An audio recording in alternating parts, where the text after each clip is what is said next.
please visit my website, programtokill.net. Go to plans and prices for even more exclusive information. You can also support me now on Patreon. Add me on TikTok. And leave a like and comment.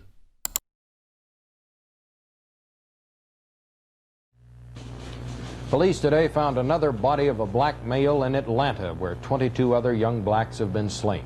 John Cheyenne reports.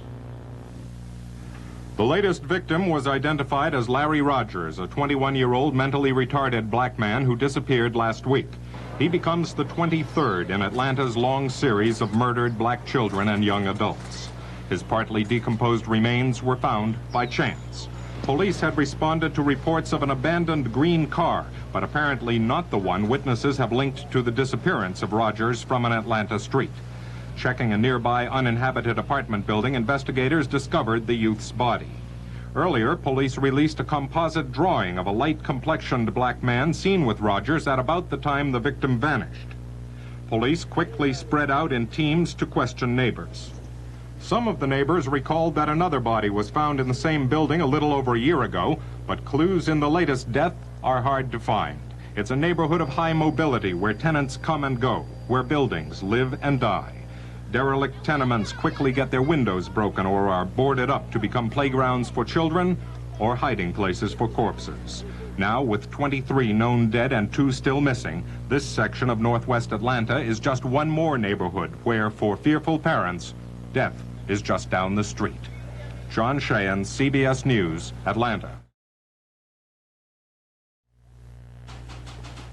Authorities say a body was found in the Chattahoochee River southwest of Atlanta today.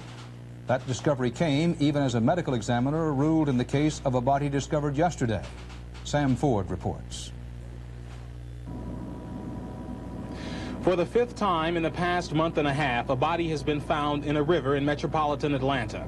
This evening, a farmer's son walking his dog spotted the body of a black male in the Chattahoochee River southwest of the city. It is believed to be that of a child, although authorities have not yet said whether they think it is connected with the rash of slayings in the past 21 months. If it is, the death toll would rise to 25. Earlier today, the medical examiner said 15-year-old Joseph Bell had probably been dead of asphyxiation since shortly after he was last seen at this fast food restaurant March 2nd. He occasionally worked here cleaning up, and there are reports that he called this restaurant the day after he disappeared saying someone was killing him. Some employees believed it was a joke, and that Joseph, also known as JoJo, was too smart to get caught. Yeah, very cool guy. You know, if you don't know you, back off. And whoever got him just played the trick good on us.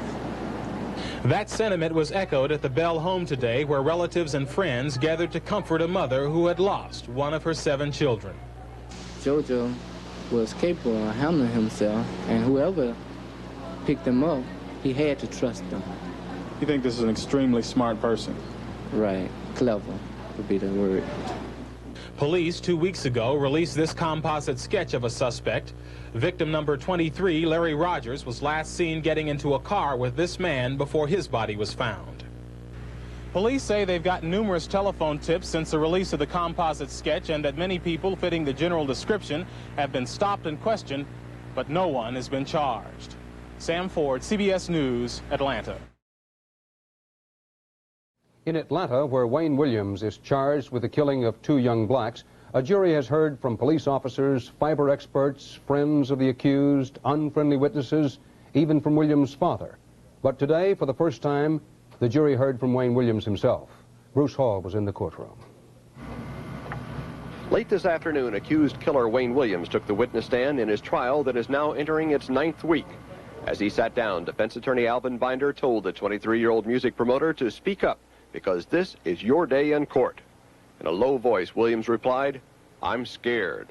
However, Binder wasted no time, immediately asking, "Do you know Nathaniel Cater and Jimmy Ray Payne, the victims in this case?" In a strong voice, Williams answered, "I don't know them, and I have not seen them before in my life." Williams described himself to the jury as a carefree, happy-go-lucky person, adding, "Nothing really bothers me." He said he was not a homosexual and has nothing against them if they keep their hands to themselves. At the Jackson Parkway Bridge, Williams said the morning he was questioned by police, he was going 20 to 30 miles an hour and did not stop on the bridge. He is expected to face more questioning tomorrow and a tough cross-examination. Earlier, his mother, Faye Williams, backed up her husband's crucial testimony that after seeing this 1968 newspaper ad, they purchased wall-to-wall carpet for their home. That testimony is important because the state's case tying the murder victims to Williams is based on fibers from a carpet that was not manufactured until 2 years later, 1970. The state is trying to introduce this document from a carpet finance company that shows that Williams took out a $1,900 loan in December 1971. The state has subpoenaed witnesses who are expected to say that the Williams are mistaken about the date they say they purchased that carpet. Bruce Hall, CBS News, Atlanta. Wayne Williams, accused murderer of 2 young Atlanta blacks, told a court today he himself could have been a victim in the string of 28 slayings. Williams said, and I quote, "I'm not so sure it's over yet." And as Bruce Hall reports, Williams insisted on his innocence through 4 hours of testimony. During a full day's testimony, most of it intense cross-examination by the prosecution, a calm and collected Wayne Williams said more than a dozen earlier witnesses had lied or were mistaken when they linked him to Atlanta's young black murder victims. The 23-year-old music promoter also said the police stakeout officers at the Jackson Parkway Bridge lied when they said he stopped on the bridge, drove off slowly, then turned around at a liquor store parking lot at the end of the bridge. Williams said actually he drove to a nearby convenience store, made 3 phone calls, picked up some boxes, then crossed the bridge again before being stopped by the officers. Williams said he was in the area to find Cheryl Johnson, a possible talent recruit, but admitted he could never find her correct address or phone number. When prosecutor Jack Mallard hammered away at the inconsistencies, Williams said, "I'm on trial for my life, and I wouldn't be sitting up here lying." Mallard, can you think of a better reason for lying? Williams, I've told you all along, I am innocent, that I didn't kill anybody, and that's all there is to it. At one point, prosecutor Mallard told Williams, "You have always learned to change with the situation," suggesting a dual personality, a Dr. Jekyll and Mr. Hyde. But before he could answer, defense attorney Binder objected to the question. Throughout the day, Williams told a story that differed from most prosecution witnesses, many of his own witnesses, and even what he had earlier told FBI agents. But despite the inconsistencies, he never lost his composure, even at the end of the day when prosecutor Mallard asked pointed questions like, "How did it feel as you choked your victims to death?" As always, Williams replied, "I haven't killed anybody." Wayne Williams will be back on the stand tomorrow, and the defense is expected to rest when his testimony is completed. Bruce Hall, CBS News, Atlanta.